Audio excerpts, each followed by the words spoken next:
மருமவளே இங்க வா. எத்தே என்னத்தே? ஏட்டி பாத்திரம் எவ்வளவு கிடக்குது, உன் மாட்டுக்கு பிள்ளைய தூக்கி வச்சுட்டே இருக்கா. பிள்ளைய ஏன்ட்ட கொடு, பாத்திரத்தை விளக்கு.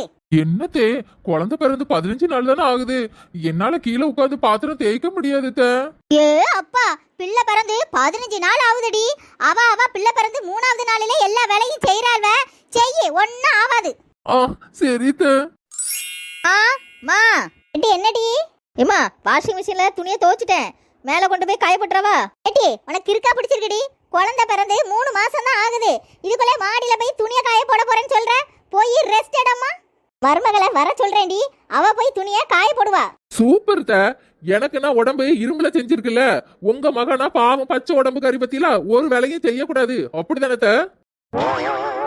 ஏட்டி அது வாய மூடுங்க. கடவுள் உங்களை படைக்கும் போது இதயத்துக்கு பதிலா கல்ல வச்சுட்டாருன்னு நினைக்கிறேன். அதான் இப்படி மனசாட்சியே இல்லாம பேசுறிய. சி